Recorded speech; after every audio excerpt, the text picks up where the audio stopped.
Saudara jamaah, inilah gambaran pembinaan generasi penerus Quran Hadits Jamaah khususnya di Sydney, Australia, dan juga insya Allah hampir di semua kelompok-kelompok jamaah di desa Australia and New Zealand.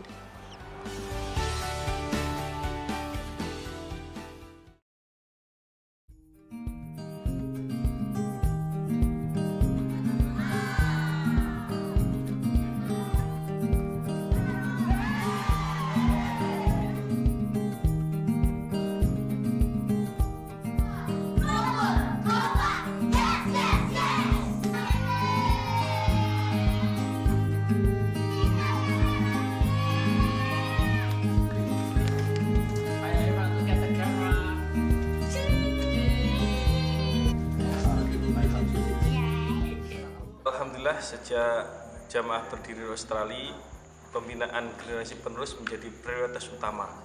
Karena siapa lagi yang akan meneruskan perjuangan Quran Hadis di Australia kalau bukan anak jamaah itu sendiri.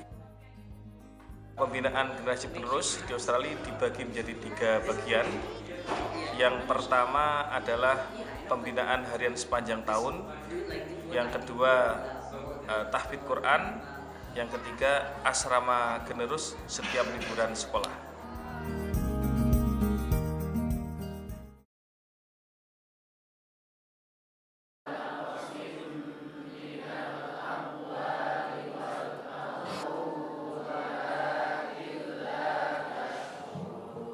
Pembinaan generus sepanjang tahun itu adalah pembinaan generus.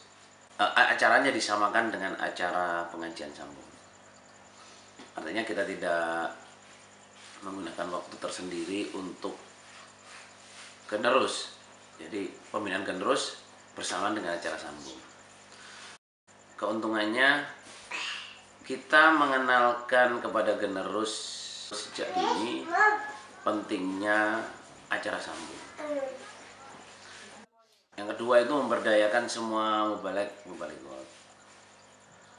Yang ketiga, kita lebih fokus dalam mendidik generus ini karena kita bagi menjadi beberapa kelas dan dalam jumlah yang kecil. Kemudian yang keempat, kita efisien. Jadi nggak harus mengadakan waktu tersendiri untuk generus, kemudian ada pengajian lagi. Jadi bersamaan langsung. Nah, yang kelima yang tidak kalah pentingnya adalah pengajian di kelompok itu jadi enak, fokus gitu. Jadi nggak ribut dengan anak kecil yang lari-lari. Jadi pada setiap acara sambung itu untuk pembinaan generus ini, jadi menjadi amrin jami' di kelompok atau di desa, kita membagi pengajian itu ada 7 kelas di belakang ditambah di masjid 8 kelas. Jadi kita jadwal acaranya itu kita tulis. Jadi tugasnya para penerobos itu menulis siapa yang mengajar Quran, siapa yang mengajar hadis, kemudian siapa yang nasihat, kemudian siapa yang mengajar generus A, generus B, generus C, cabirawit A, cabirawit B, cabirawit C. Kemudian yang menangani balita. Ini yang spesial ya. Kalau Bapak Iman bilang sejak usia dini, jadi pendidikan usia dini.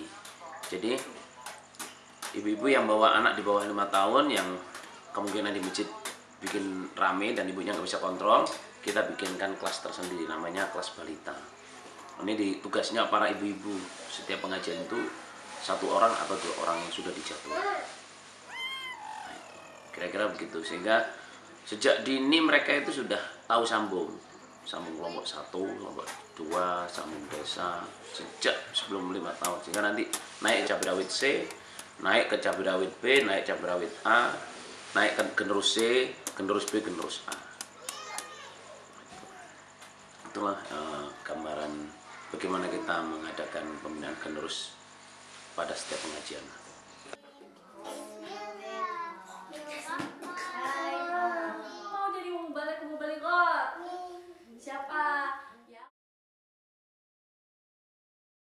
Jadi setiap pengajian itu selain guru-guru di semua kelas-kelas itu ada namanya piket. Nah, piket ini kita kenakan kepada semua jamaah. Artinya semua jamaah itu ada piket. Nah, piket itu menyediakan minum untuk semua guru-guru di kelas-kelas itu, kemudian menata sandal, kemudian membuang sampah apabila sampah di masjid di kelas-kelas sudah penuh. Nah, kemudian merapikan kembali minuman-minuman itu. Nah, sehingga jamaah itu merasa memiliki pengajian itu. Jadi gantian, semua orang tua kena, semua muda-mudi kena untuk piket itu. Ini yang juga salah satu yang spesial kita ajarkan juga untuk anak-anak generus. Nanti mereka akan menjadi piket juga.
Alhamdulillah sejak bulan Oktober 2013 di Sydney diadakan kelas tahfidz Quran.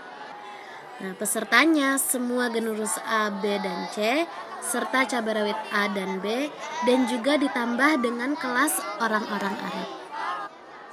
Dan keimaman desa Australia mewajibkan semua generus untuk ikut kelas tahfidz, baik yang sudah bisa membaca Al-Quran maupun yang belum bisa membaca Al-Quran. Namun ini mengakibatkan pertanyaan dari beberapa jamaah, kalau belum bisa membaca Al-Quran kok harus ikut kelas tahfidz?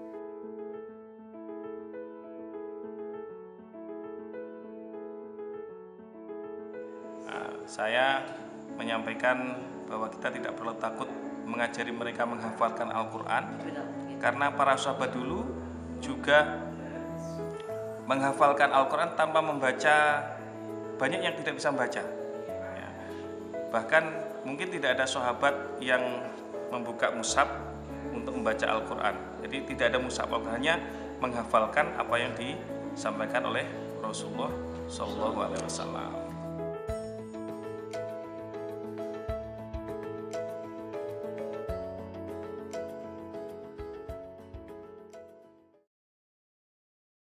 Bismillahirrahmanirrahim.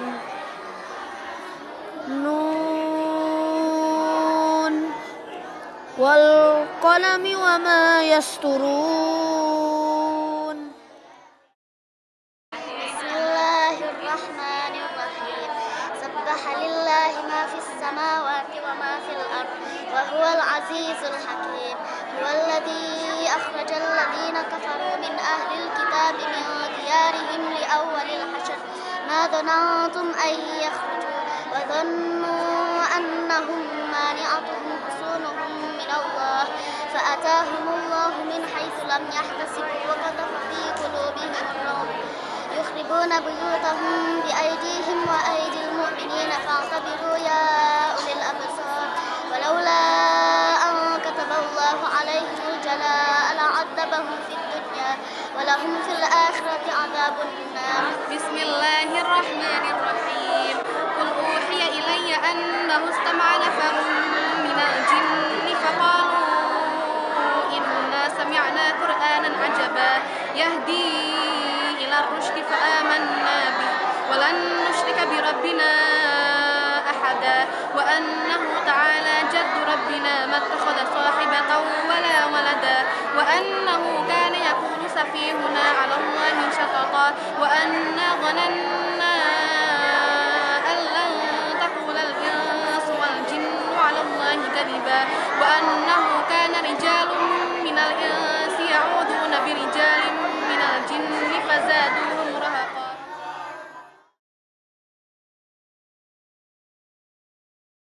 Untuk mendukung lancarnya kelas tahfidz, Keimaman Desa menunjuk beberapa ibu-ibu untuk menjadi admin kelas tahfidz. Alhamdulillah, para admin yang ditunjuk oleh Keimaman Desa semangat dalam menjalankan tugas-tugasnya. Kebetulan Allah mengqadar yang ditunjuk menjadi admin diberi rezeki oleh Allah mempunyai banyak anak. Nah, meskipun tanpa pembantu dan juga mempunyai banyak anak, mereka tetap bisa datang pada kelas tahfidz tepat waktu dan meneruskan dengan pengajian sambung di kelompok masing-masing. Assalamualaikum warahmatullahi wabarakatuh. Nama saya Ria, istri dari Bapak Haji Andri, kelompok Sydney Australia. Saya alhamdulillah sudah dikaruniai 5 putra dan putri. Yang ikut kelas tahfidz ada 4 anak. Jadi setiap ada kelas tahfidz dari Senin sampai Rabu, kami sebagai orang tua mengantarkan ke sini setiap habis pulang sekolah sampai acara selesai. Nama saya Sari, saya istri dari Mas Yogi. Saya punya anak 4, 2 putra dan 2 putri. Alhamdulillah 3 anak saya sudah ikut kelas tahfidz. Nama saya Suraya, saya istrinya Mas Emel. Anak saya 7, yang mengikuti kelas tahfidz 4 orang. Tugas kami sebagai admin yang pertama memastikan bahwa kelas admin itu berjalan dengan lancar. Kemudian kita harus membuat susunan jadwal guru supaya ketika murid datang, guru itu ada yang mengajar. Kita juga kita mengabsensi guru-guru dan murid, jadi ada laporannya, harus izin kalau misalnya datangnya terlambat atau tidak bisa datang. Kita juga bikin jurnal kemajuan murid dan jurnal kemajuan kelas. Jadi per anak itu setiap 6 bulan sekali per semester ada laporannya masing-masing. Jadi mereka sudah sampai di mana hafalannya. Kemudian kita mengkomunikasikan program kita dengan guru dan orang tua. Jadi saling bekerja sama. Yang terakhir adalah kita bekerja sama juga dengan pengurus supaya kelas tahfidz ini bisa berjalan dengan aman, selamat, lancar, dan barokah. Kami piket admin untuk kelas tahfidz itu bergantian karena kami ada 3 orang. Saya memegang hari Selasa, Bu Ria memegang hari Senin, dan Bu Soraya memegang hari Rabu. Nah, kadang kalau ada salah satunya itu gak bisa berhalangan, ya kita swap harinya itu. Kita semua ibu-ibu yang seberepot dengan anak, ya dimana anak sekolah, mana yang masih kecil. Jadi kita harus pandai-pandai mendividkan waktu kita untuk acara kelas tahfidz ini dan juga di rumah ya. Pertama agak struggle buat kita admin, guru, juga murid untuk bisa menyesuaikan semuanya, tapi alhamdulillah kita udah berjalan berapa lama? Lebih ya. Lebih dari 1 tahun kita udah berjalan. Mau 2 tahun ini, akhir tahun ini.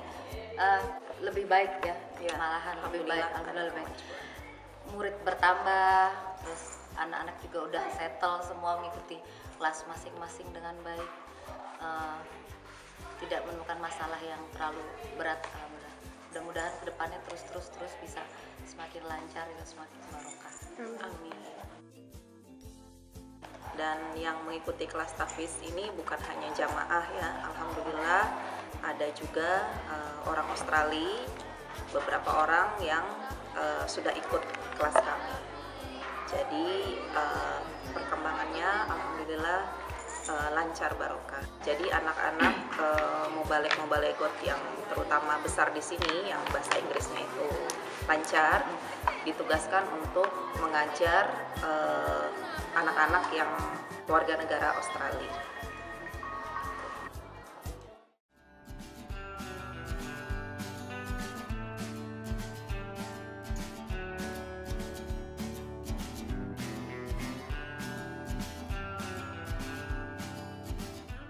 Mengingat jamnya jam Ya, pas makan malam. Iya, mau makan malam, jadi kita Encourage ibu-ibu untuk sedekah untuk anak-anak kelas tahfiz juga ya. Ya, walaupun kita admin, kita juga turut membantu sedekah. Bukan bukan ibu-ibu yang punya anak juga, ada yang nggak punya anak juga. Kita encourage mereka untuk sedekah.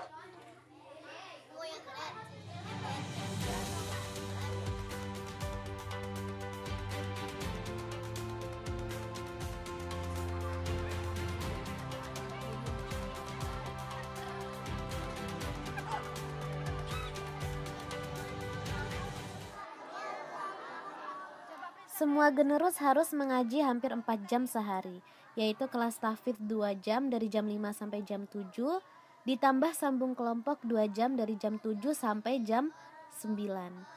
Alhamdulillah ini sudah berjalan 2 tahun dan semua generus serta orang tua semangat dan tidak merasa keberatan. Buktinya pulang sekolah jam 3, langsung persiapan berangkat kelas tahfidz dan sambung. Nah, ada yang berjalan kaki kurang lebih 1-2 km dan juga ada yang diantar oleh orang tuanya. Kami murid generus C. Hai, kita bertiga dari generus B, kelas generus B di Sydney. Alhamdulillah, me as a generus, as a mubaligat, and also as a high school student, my daily routine is very crazy. Saya mulai sekolah dari jam 7 udah keluar dari rumah, habis itu kira-kira nyampe sekolah jam 8:30. Kita finish sekolah 3:50. Pulang sekolah setengah 4. Kita sampai rumah sekitar jam 4. Istirahat, terus Siap-siap buat kelas tahfidz. terus berangkat hafalan. Pengajian kelas tahfidz berjalan dari hari Senin sampai hari Rabu. Mulainya jam 5 sampai jam 7. Jam 7 habis itu ada pengajian kelompok, ada sing 1, sing 2, terus kalau Rabu itu sambung, jadi sing 2 gabung. And then at night we go home. You think that my day stops there, but it doesn't. I still have to do my assignments, so I do my assignments at night just before I go sleep. Kita ya bertiga tuh sangat padat banget karena selain itu kita tuh ada assignment, kita ada homework yang harus kita kerjakan buat sekolah, dan ya juga hafalan setoran tuh sangat sangat pressure namanya, pressure. Selain tahfidz dan pengajian kelompok, hari Kamis malam ada bahasa Inggris dari jam 7 sampai jam 9. Hari Sabtu malam ada sambung muda-mudi from 7 to 9. Minggu pagi ada pengajian desa 2 jam dan kalau asrama 6 jam. So you can see that here even if you're a student, you go uni, you go school, we try as hard as you can to manage our time wisely. Dan yang memotivasikan saya terutama adalah orang tua saya agar saya bisa berbakti kepada kedua orang tua saya dan memberi mereka mahkota di akhirat. Ini insya Allah bisa melestarikan Quran hadis jamaah ila yaumil qiyamah. Dan semoga niat kita bisa selalu niat karena Allah. Amin.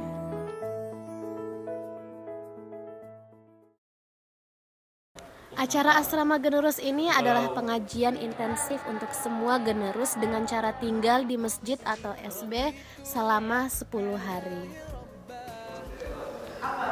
Dan alhamdulillah Asrama Generus di Sydney, Australia sudah berjalan sejak tahun 2001 sampai sekarang. Keuntungannya, mencari ilmu dengan sungguh-sungguh dari subuh sampai malam, belajar mandiri dan beramal soleh, belajar bekerja sama dengan sesama generus, dan belajar mondok.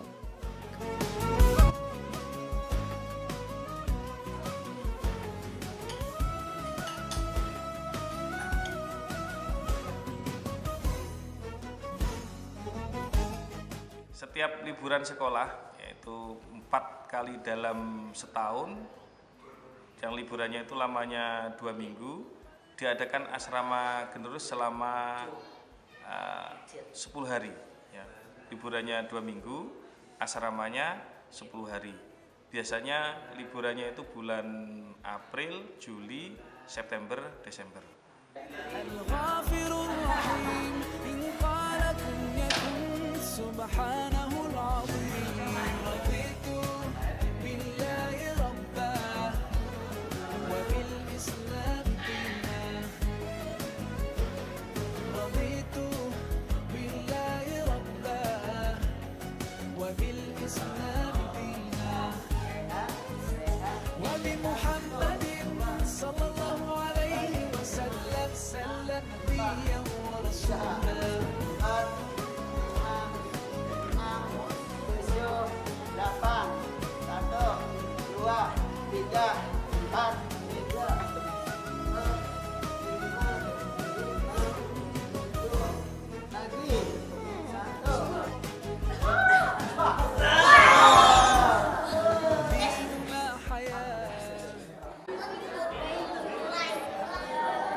Menyerah.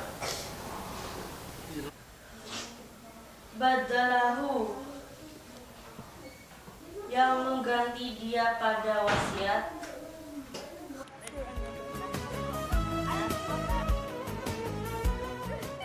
Jika menolak pada kalian, sopo roh hukum Tuhan kalian.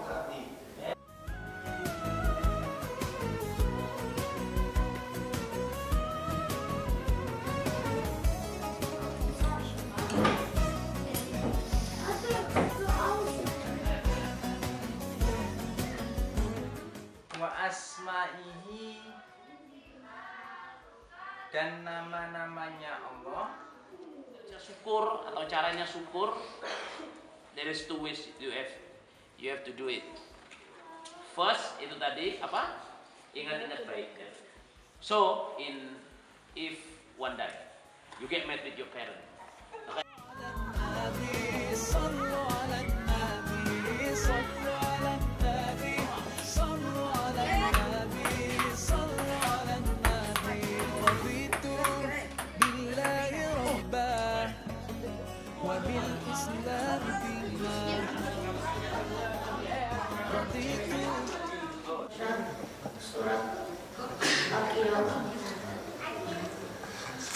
A'udzu billahi minasy syaithanir rajim.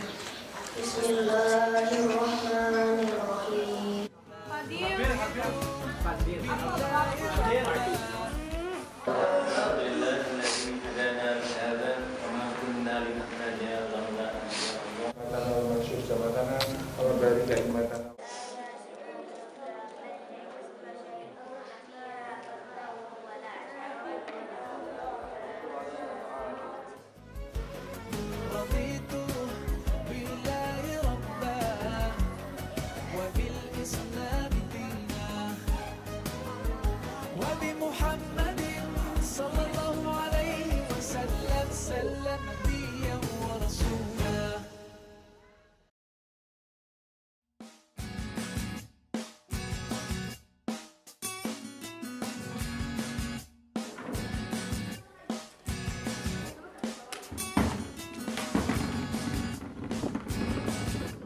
Generus jamaah harus memahami materi yang diteruskan dan diperjuangkan, yaitu Quran, hadis, dan jamaah. Walau begitu, di Sydney, Australia, pembinaan disangatkan pada bacaan Quran dan faham jamaah.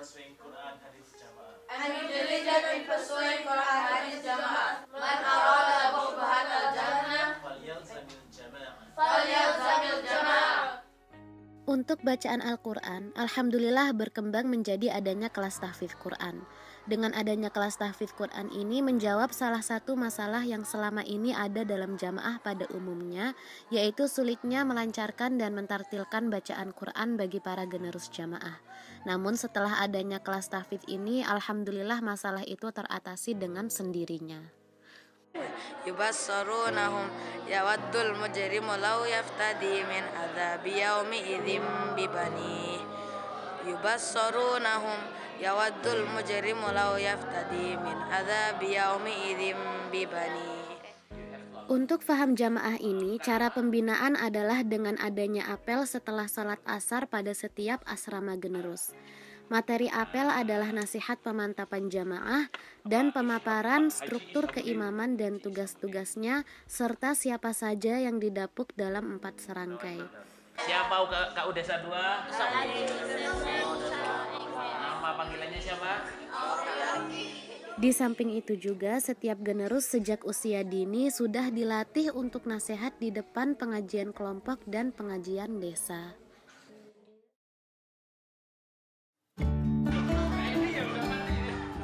Acara asrama generus ini betul-betul merupakan acara yang 5 unsur itu semua terlibat di dalamnya. Ya, semua ikut kontribut, mulai dari orang tua, keimaman, mubalik-mubalighot, tenaga pendidik, dan ahli psikologi. Ya, 5 unsur ini semua ikut andil dalam pembinaan atau ikut dalam kontribut dalam asrama generus ini. Dukungan keimaman dan pengurus. Keimaman dan para pengurus desa dan kelompok benar-benar mendukung dan memfasilitasi keperluan pendidikan dan pembinaan generus ini dengan cara ikut terlibat mengajar, piket, dan juga mengisi apel. Dukungan orang tua dari ibu-ibu. Untuk keperluan makan asrama generus, alhamdulillah ibu-ibu sudah membuat jadwal yang masak dan menunya selama 10 hari. Setiap ibu-ibu jamaah mendapat bagian masak makan utama atau snack, dan mereka boleh masak di SB atau di rumah masing-masing. Nah, makanya 3 kali sehari dikalikan 10 hari, maka terdapat 30 kali makan. Berarti cukup dimasak oleh 30 ibu-ibu dan yang lainnya kebagian masak buat snack. Kenyataannya beberapa ibu-ibu ada yang masak lebih dari sekali.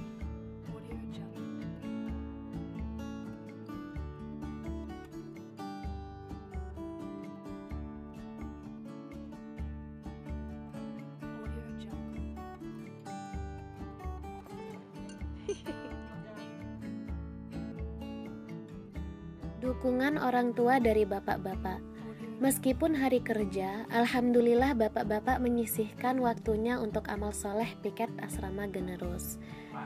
Penjadwalannya ditentukan pada musyawarah 5 unsur yang diadakan seminggu sebelum asrama dimulai.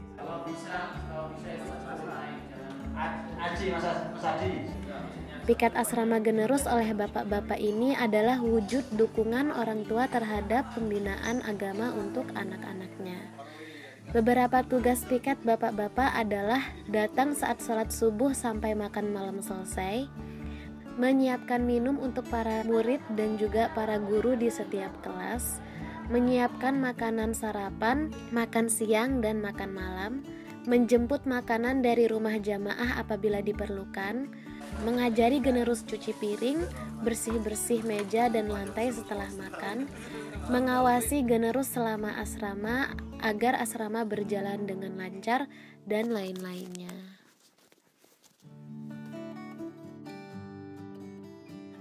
Dukungan para pengajar atau mubaligh-mubalighot.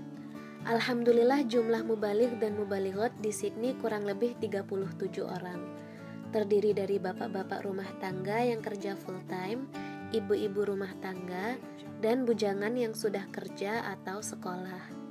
Semua mubalik dan mubalighot sangat mendukung terselenggaranya acara asrama Generus dengan ikut andil sebagai pengajar meskipun harus ambil libur kerja.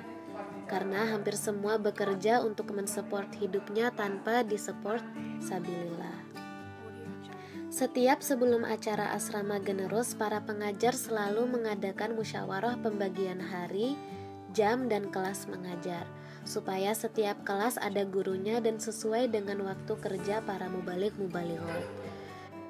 Kalau terpaksa tidak ada pengajar, maka harus izin untuk tidak kerja.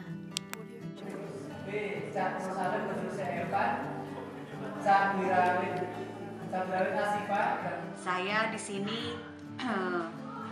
alhamdulillah juga bekerja sama seperti mubaligh-mubalighot yang lain, dan di saat saya longgar, kalau memang itu sudah menjadi keputusan penerobos keimaman untuk menugaskan jadwal saya ngajar, ya saya akan berusaha mengajar sekolah kemampuan saya.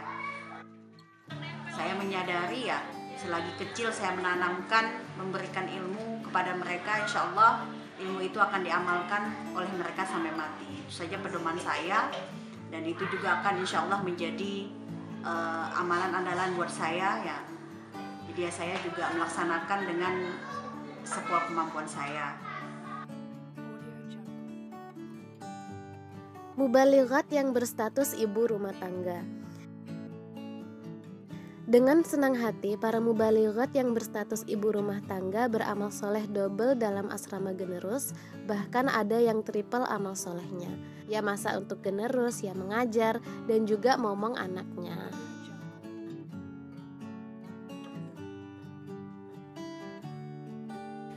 Jadi ya suka dukanya mengajar di Australia itu ya, tugas itu untuk selamanya ya. Ya di sini tidak ada alasan, walaupun kita punya anak, walaupun kita bekerja, jadi semuanya harus tetap mendukung perjuangan fisabilillah ya, mendukung perjuangan Quran hadis di Australia dan New Zealand ini ya. Walaupun kita jauh dari Indonesia, tapi alhamdulillah semua di sini lancar ya.